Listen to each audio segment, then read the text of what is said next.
Yeah, slowly joining. Once again, very good evening, my dear friends. It's a great pleasure to be with you in this evening back. Yes. And Good evening, sir. Good evening. yeah, thank you. And then, in fact, I am very happy with the interest you are showing. And then that shows that we are as good as in the classroom every day in the evening in the PG college. Only thing is, we remain at your houses, respective houses. Friends, yesterday I told you that one of the attributes of corporate personality happens. I discussed the Solomon versus Solomon and Company Limited case. Today, friends, Yes. we discuss one more important case of appeal cases.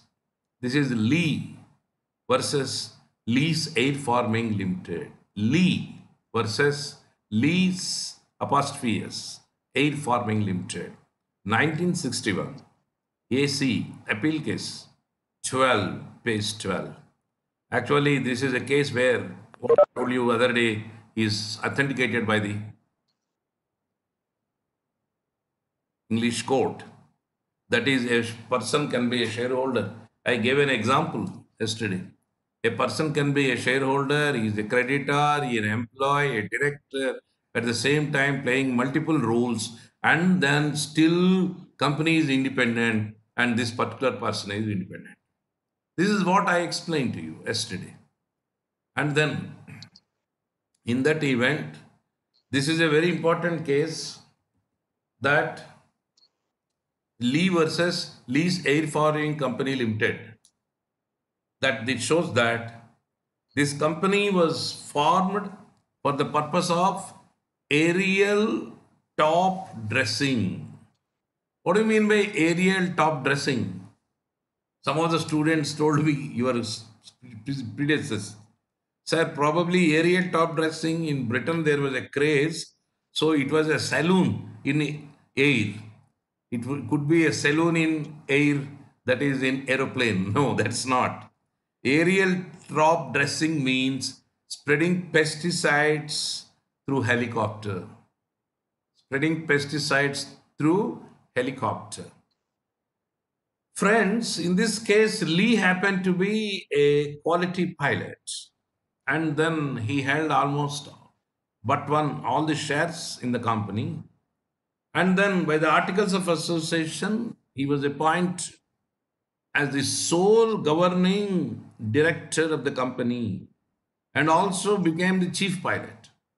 The surprising thing is that he is the major holder, shareholder, and then he is holding all the shares but one. Then he was appointed by articles as the director. And then he was the chief pilot. Director is not an employee, but a pilot is an employee. So, as the director, he signed appointment order for himself as pilot of the company. Very interesting case. Then he flew the copter. Unfortunately, one particular day, while piloting the company's aircraft, he met with a crash and then he died in harness. Now, what is the legal perspective here? As employee while flying, he died. Suppose he died as a shareholder, he will not get a single rupee compensation. His kith and kin will not get any compensation. He is no more. If he dies as a director, his kith and kin will not get any compensation for the reason that directors are entitled for only a remuneration, a sitting fees, and a percentage of profit as managerial remuneration. This kind of compensation for workmen will not come into picture. If he is treated as an employee, then under law, he is entitled to get compensation under the Workmen's Compensation Act. This is the most important aspect. Under the Workmen's Compensation Act. His wife then, in fact, made a claim that as a widow, I am entitled for workmen's compensation as an employee while flying the copter for the company, he died, so that she must be paid the compensation. Then the new board of company opposed the claim, saying that he was not a worker and then he can't be an employer and then an employee. So then the matter was taken to the appeal cases, and then the court of appeal cases, and then ultimately it was held that Lee and the company happened to be the distinct persons, have no connection, and then Lee entered into employee relationship as a pilot, so that he would be a servant of the company. If that is the case, then he is entitled for compensation under the Workmen's Compensation Act. If that is the case, the question that he happened to be the director is to be ignored. So far, his particular role as the employee is concerned. So the court of law finally held that under the magic of corporate personality, the widow of Lee was entitled for compensation under Workmen's Compensation Act. The Workmen's Compensation Act gives a kind of compensation for death, for loss of limbs, and then so on and so forth. Same is the case in this particular case also. So it is such a lovely judgment which tells you that it is the company which is independent. A same person can be an employee, a director, a creditor at the same time. And yesterday I gave all examples. For example, I told you X takes shares working in, for example, Mahindra and Mahindra as a clerk. Then he purchased about 1,000 shares in Mahindra and Mahindra. He is a shareholder. He contributed to the fixed deposits, then debentures. Then he is a creditor. Then he is an employee. The board of directors wanted a representative from employees, and he was elected as a representative. Then he is member of board. He is a member of board. He is one of the directors of the company. So the same person X is a director, a shareholder, a creditor, an employee for all purposes. He can play a different multifaceted roles. That is the reason why, as lawyers, tomorrow we can be legal advisors to companies, and we can purchase shares, we can contribute to the fixed deposits, and then we may become even director. So we play multifaceted roles in this particular regard. This is what you are supposed to understand, dear friends, that a corporate entity is totally independent. The third case is Foss versus Harbottle, 1843, House of Lords. In fact, the Seeley's cases on company law I referred the other day contains this particular citation and then full case law also. This is the case where the majority rule always prevails, and then it is the company which is independent, and company through majority ultimately takes the decisions. This is the most important judgment pertaining to the working of a corporate entity. Then, friends, another important reference I give to you, Re Kondoli Tea Company Limited. Re means reference. Re R-E, Kondoli Tea Company Limited. This was in 1886. ILR reference. 13 Calcutta High Court, page 43. This particular case, the Calcutta High Court recognized the principle of separate legal entity even much earlier than the decision of Solomon versus Solomon and Company Limited. Because this is the definition given in 1886. And then, in this case, a tea estate company, in fact, uh, basically certain persons transferred a tea estate to a company and claimed exemptions from ad valorem duty on the ground that they themselves were the shareholders in the company. And on par with the company, they must also get the benefits because the company is nothing but a transfer from them to this particular institution. Now the court of law said this is not correct. The company was a independent entity, a separate person and body, and then it was in fact a conveyance, and then this is absolutely an independent entity, nothing to do with the shareholders. So India happened to be a step forward than English courts in deciding this independent entity concept of a corporate entity. Subsequently, this was supported by the Supreme Court in Tata Engineering and Locomotive Company, Tata Engineering and Locomotive Company Limited versus State of Bihar, All India Reporter, AIR, 1965, SC, Supreme Court, page 40. This is the citation you can take care of. Now, friends, we will now come to the next important aspect that the company first attribute is independent entity. We will now go to the second principle that a company has a principle of limited liability. What does it mean? The companies are two kinds, companies limited by shares, limited by guarantee. Company limited by shares is having a share capital, and a company limited by guarantee, with regard to the winding up, the amounts have been guaranteed. And the guarantors will be held liable. The law of contract pertaining to the law of guarantee comes into picture at this juncture.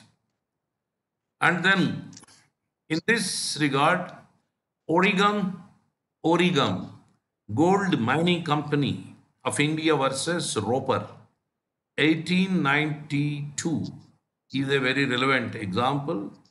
The limited liability means that if a company is to be closed, the shareholders will not be held liable for the debts of the company.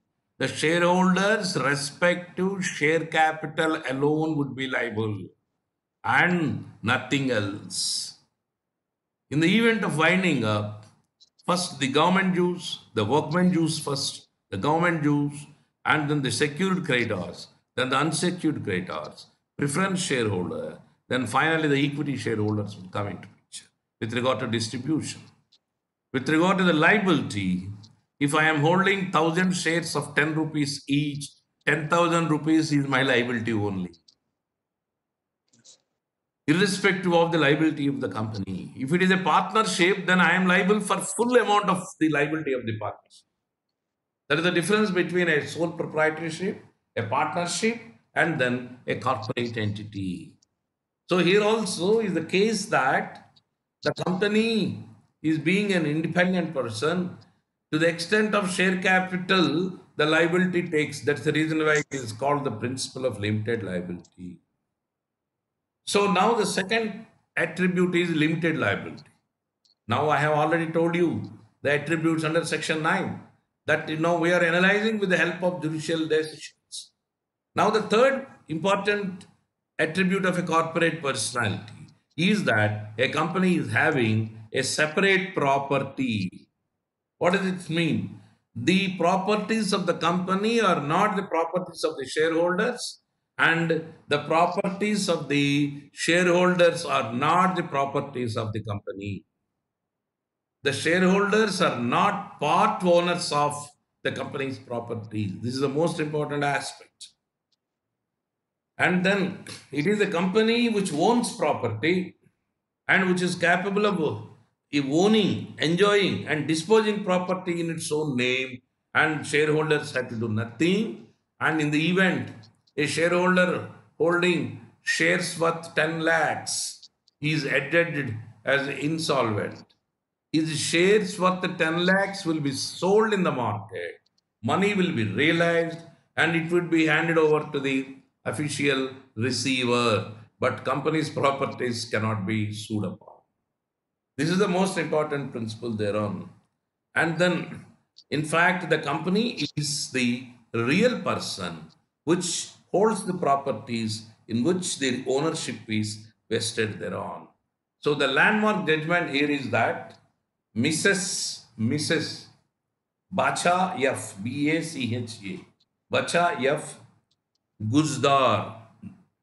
Guzdar versus the Commissioner of Income Tax. The Commissioner of Income Tax, Bombay. The citation, the citation is that 1955 SC Supreme Court All India Report AIR page 740. 1955 Supreme Court AIR 740 page. There is equivalent volume 2 page 876. 1955 SCR Supreme Court Review SCR. Friends, in fact, this is a very landmark judgment. Most of the people, even seniors, commit the mistake of saying a company's shareholders are the owners of the company. It's not correct. Nobody can own a company. You can have shares in a company. Owners is a colloquial language, but not a professional language. We are the professionals. We have to use a professional language. Then we say we are shareholders having interest in the company to the extent of our shareholding only with regard to dividends and selling of the shares and get them off projects, transfer the shares. But we are not the owners of the properties of the company.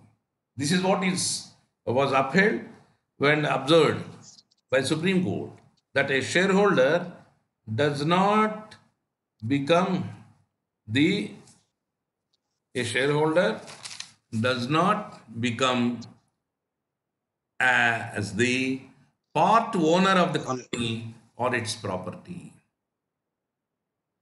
He is only given certain rights. He is only given certain rights. So this is also a matter pertaining to tea company, in fact, wherein the shareholders wanted the benefits and then the Supreme Court finally said you cannot have that kind of benefits. The reason being here company is independent and then you are not the part owners of the properties of the company. This is what the Supreme Court held. So then friends, the next important case, Macaura versus Macaura, Macaura, Macaura versus Northern Assurance Company Limited. Northern Assurance Company Limited. 1925 appeal cases. In this case, a shareholder was held to be not having an insurable interest in the properties of the company. Very interesting. One shareholder of the company almost holding all the shares except one, and also a substantial creditor of this company, and then he insured the company's timber but in his name. How it was registered in his name is left to the ultimately the insurance company. Insurance companies, remember, will register everything, will insure everything. They don't bother about the modalities. Ultimately, onus is honest that properly it has been done. For example, property insurance. You see the cases of fire accidents, tempest, loss. At the time of doing this, insurance companies won't come and then do inspection. Only after loss occurs, the insurance companies come and then conduct inquiry and finally say, no, your claim is rejected. In this case, the flaw is that He registered the company's timber for insurance in his In his personal personal name, name. but not in the name of the company. That's why the The claim may be transaction rejected. took place. The timber was destroyed. Then the insurance company rejected the claim. Finally, the court found that the timber was registered for insurance in the name of the individual, and he and company are different, so that question of giving this kind of fence will not arise. He is not the part owner of the properties of the company. In conceptual study, when this kind of cases are given to you, in fact, you are expected to quote these very standard international cases so that you will get good marks, and then you would expound the principle in a proper way. That is the reason why I advise you to go into this kind of exercise. Then, friends, there is one very important citation, R.C. Cooper versus Union of India. Very famous case, everybody knows, Constitution of India. R.C. Cooper versus Union of India. All India Reporter, AIR 1970, SC, Supreme Court 564. All India Reporter 1970, Supreme Court, page 564. This is the famous, anybody can tell me which case it is? It is the famous bank nationalization case. In fact, every student must be knowing about this. R.C. Cooper versus Union of India. In this case, it was in fact held by the Supreme Court that a shareholder, you can take down if you want, I will be a little bit slow.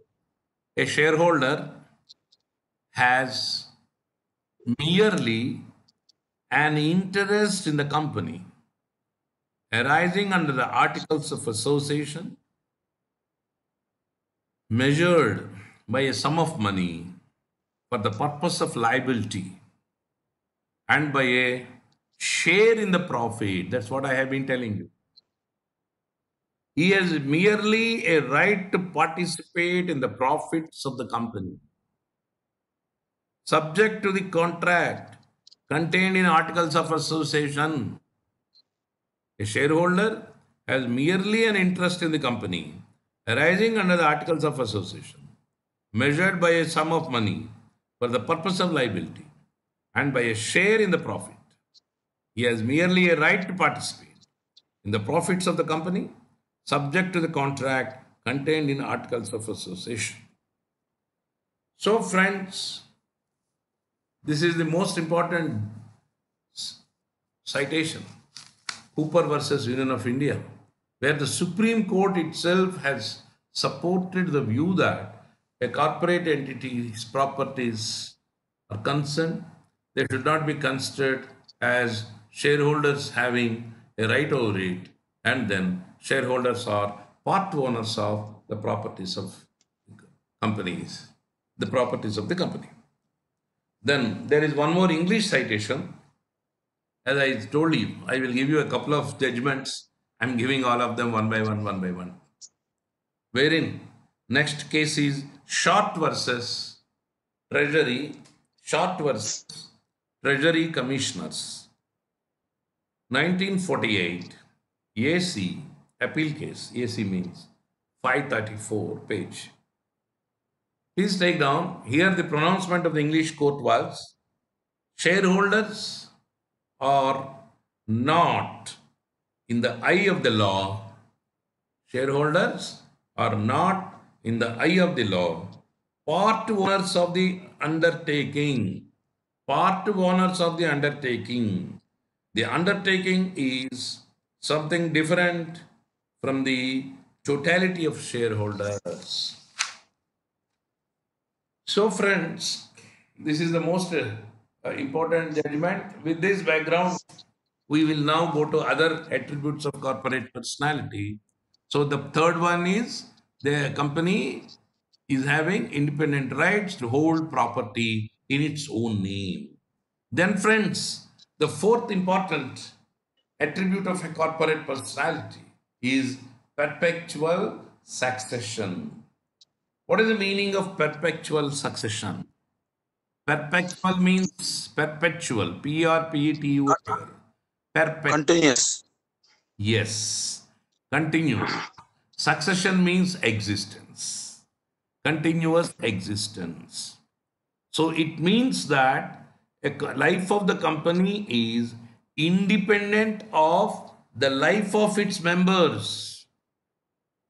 The life of the company is not measured by the life of the members.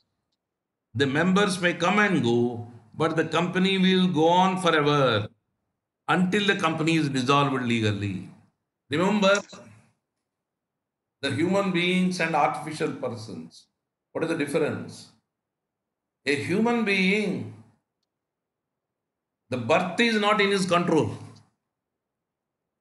His birth is not in his control. He is born. His death is also not under his control. He cannot die if he wants.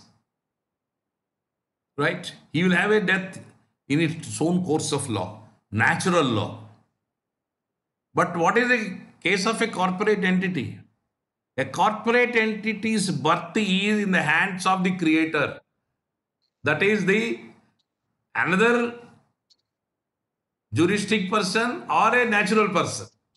They formulate, they register, then the birth is by, in fact, choice comes into picture, which a human being has no choice. Then the death of the company, again, you just can't close down the shutter. You have to close it in a legal way, in a proper way. It is not a natural death. And then it is not a natural death. It is the death either by voluntary winding up or creditors winding up or a winding up by court of law under various circumstances. The Companies Act has said when a company could be wound up. If it is a voluntary and creditors winding up, it is IBC which will come into picture. That is the Insolvency and Bankruptcy Code. If it is the case of a closure otherwise, then the government can seek its closure if the activities are subversive to the country's interest. The Register of Companies can file an application. The registrar can strike it off, but the company is still alive, it could be revived. It would be closed down by an order of National Company Law Tribunal with a winding up order under the circumstances stated under the provisions of the Companies Act. So what it means? The company's existence is perpetual. That is the most important aspect here. So there is a particular saying in England, the king is dead. Long live the king. What does it mean? If, for example, the queen or king dies in England, they immediately put a slogan, the king is dead, immediately they say, long live the king. Then the kings here will be immediately made a king. The country will not be remaining without a king. President of the country dies, vice president will be in charge immediately, acting president. Vice president also is for any reason not available. Chief justice will be the acting president, but country will not be left without a president. This is called perpetual succession. So the concept here is that LCB Gover, Professor LCB Gover, Modern Company Law, he says one of the advantages of artificial person is that it is not susceptible to the 1,000 natural shocks that flesh is here to. Beautiful English. Flesh means human life. Flesh is reflected to human life. So what he says, one of the advantages of artificial person is that it is not susceptible to the 1,000 natural shocks that flesh is here to. Our human beings are susceptible to 1,000 natural shocks. But a corporate entity is concerned, it will continue. And then it will go beyond the life of the persons. And then he has given an example. During the war, all the members of one private company, while in general meeting, were killed by a bomb. But the company survived, and not even a hydrogen bomb could have destroyed it. This is the example he has given. This is takedown. This particular citation comes in re, mean, MEAN, mean supplies, brackets, Guildford, mean supplies, Guildford Limited, 1966. Mean supplies, Guildford Limited, 1966. Where, in fact, it was held that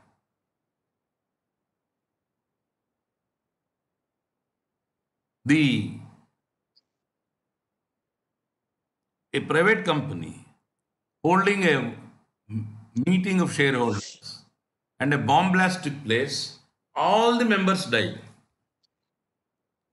Still, the court held the company is not dead, it continues. How? The legal heirs of the shareholders will become now shareholders of the company. Now I will put a small question. There are few people, you can answer me. Mr. Khan, Akhileshwari, Arun, Murthy, Shashreka. Right? Yeah. Be alert. Brain teaser. Before I come to brain teaser. In a company, meeting is going on. Now a bomb blast took place. We will now kill all the shareholders. Now all shareholders are dead. We will also create a situation. The shareholders' legal heirs are not there. Wherever there are legal heirs, having heard the news of death of their kith and kin, they also got a heart attack and they also died. We will kill all of them. Okay? Everybody died. Now, kya hota? What is the status of the company? Company is alive or not? Alive, sir. Who is that? Shashi Rekha. Are you Shashi Sir. Rekha? Yes, sir. I am Seshireka. Company is alive, huh? Alive, sir. Are you sure? Yes, sir. We have killed everybody, no? We have killed everybody. Of the company. Now I am happy. Classroom atmosphere has come. Tell me, quick, Shashreka. You have to be very fast. You're all intelligent people. Then what will Sir, the how the share- company will function? How the company will go on? Yes, Mr. The shareholding will go to Murthy? government. Yes, sir. The shareholding will go to the government, sir. Who is saying that? Arun. Arun? Arun Mihir is saying this? Yes, sir. Like just like in Face. case of property. Come on the screen. 1 minute, sir. Come on, quick. Yeah, tell me. Done, sir. Yeah. Sir, just like in case of property, if nobody is there, how government acquires, I think the shareholding it'll happen the same way. Government will become the new shareholder for that company, and the government will continue with the shareholding. Okay. So, according to you, if no legal heir, no claimant, the property will be taken over by the government and the prime president or the governor will become the shareholder for all the shares. The company will go on. Is this what your answer, Mr. Arun? Yes, sir. Very nice. I am really proud of my students. My students are always very intelligent, You're absolutely right. Congratulations. Very nice. Thank you, sir. And I will now tell you what is the technical name of this. What you said is By operation of law, no. it can be It said. is called escheat. Escheat. Cheat, yes. Yes, Taken sir. over. Yes, Constitutional provision. It Yes. is, look at the relevant article and tell me next time when you meet. Escheat is provided under the Indian Constitution, empowering the government to take into its fold unclaimed properties. Properties include movable and immobile, and here shares are movable property. So, under this concept of escheat, shares would be acquired by the government, state or central, as the case may be. And then the governor or the president would be the ultimately the government will nominate. It would be in the name of the president or governor. Sheet will come into picture and the company continues. If the company has to be closed, then the government has to move the National Company Law Tribunal, and then the tribunal has to issue a dissolution order. Until then, it is alive. So we are mortals, our life is uncertain, and then we don't know corona when come and when it goes, and we are uncertain. But corona cannot harm a corporate entity. A corporate entity is so strong, it will fight against corona. And it has no quarantine and no 21 days business, and it will go on and on happily. Go ahead. Only we, the managers, we, the advisors, and we, the shareholders, and we, the creditors of the company, we are subject to all these odds, but not the corporate entity. How enjoying it is. Enjoying. So please go to SEALE, the company cases, then see Mean Supplies, Guildford Limited, 1966. One of the best judgments pertaining to the perpetual succession. Because here at LLM stage, we had to take this at a very higher dimension and with the help of the case law. And then this kind of very relevant rational examples. That is how you have to make out your answer in the examination tomorrow. So very nice. And then I'm very happy that you are also making out good interaction. So let us continue this. Then friends, the next important, 1 second, escheat, ESCHEAT, the constitutional reference also abhi de dunga main aapko. This is for your sake, I have got it from my book. It is Article 296 of Constitution. Article 296 of Constitution of India. So go to, when class is over, refer to 296. You will understand escheat and the concept thereon. And now escheat will come into exam. So put this in the examination. You will be edge over others. Others get 70, you will get 75. That is how the distinction comes into picture. Now, friends, we will come to the next attribute of corporate personality, that is transferability of shares. What does it mean? Shares happen to be movable property as they are defined under the Sale of Goods Act. And then the capital of the company is divided into shares, that is in parts, which is called shares. And then the shares are movables and subject to certain conditions, freely transferable. They have liquidity. What is most important is, one of the important features of a corporate entity is it has got liquidity.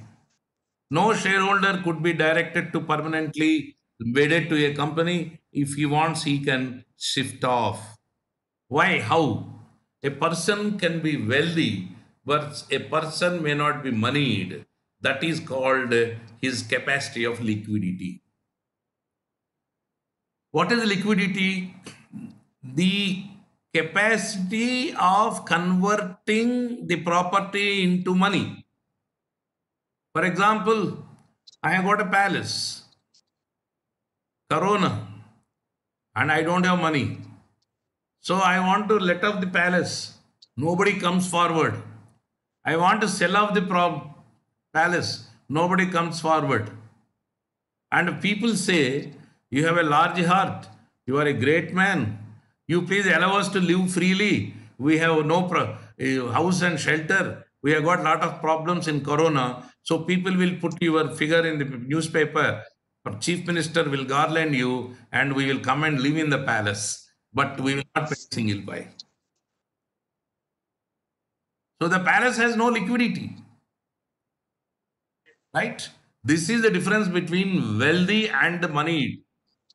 Moneyed means if a person offers me one, even in today's situation and circumstances, I am saying, if a person comes to me and tells me, my client says, I am a lawyer, sir, I have got 50,000 rupees only with me.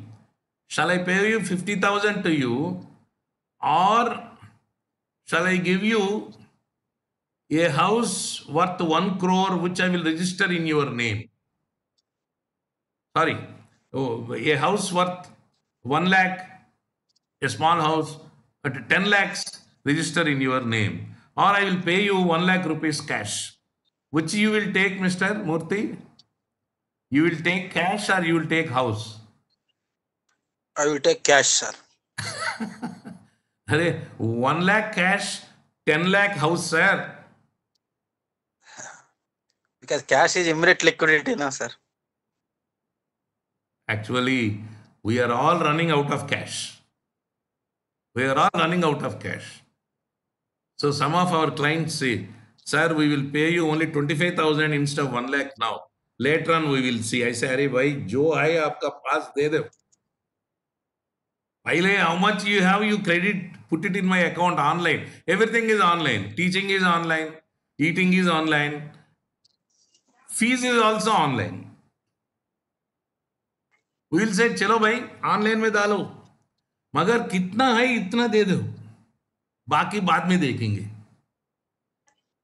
This is what we are going to say. So companies also, a person may be wealthy, but his wealth has to be converted into money when required. Otherwise, he will be worse than a pauper. That kind of provision is possible with only company shares, because the company shares are easily transferable and having free liquidity, so that it is easy to convert. Friends, a very practical example I tell you. You are all students of LLM and most of you are lawyers. In Corona, in this situation, in this problem, last 2.5 months, we lawyers are suffering, teachers are suffering, everybody is suffering, and registrations are not there, properties cannot be sold. But one property is always subject to sale even today, that is the share market. Yes. Do you agree? Yes, and mutual funds also. Mutual units. funds also. No, that is securities market. See, we had to ultimately put around securities under this particular caption, shares, debentures, and then mutual funds, everything will come into picture. That is the advantage of securities. Even today, I have money, I have some shares, throw them out, I will get money immediately. Finance Minister announced so many swaps, but the banks are saying, sir, we will consider, we will think. They are not giving us loans immediately. Not to you and me. They don't give. In the same way, I want to sell off my house. At the moment, it is not possible. Registration is not there. A land. But a share I will throw off and then immediately get money. Why? Because today shares are down. People purchase for the reason they will be up tomorrow very soon. And the Sensex, how it is running, if you watch up the Economic Times, the Hindu, the Times of India, you will get a very, very, very comprehensive idea as to how the share market is going up. That is the reason why the advantage of corporate entity is transferability of shares. Then friends, that is the reason why the transfer of shares in a company cannot be prohibited, it can be restricted. This is the most important aspect. The transfer of shares cannot be prohibited in any company, including private company. Even the definition of private company says there could be restrictions, but there cannot be prohibition. So transfer of shares can never be prohibited. It could be restricted only.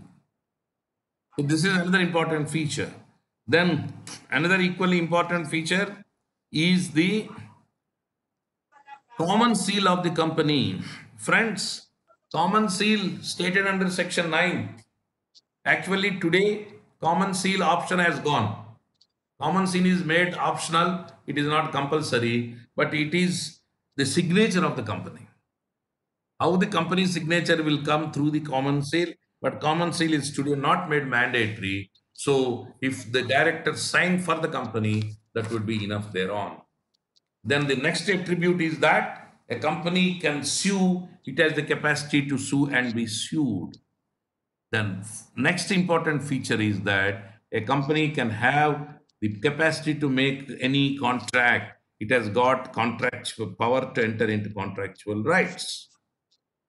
Now the next important feature, whether a company is having a tortious liability. This is the most important case.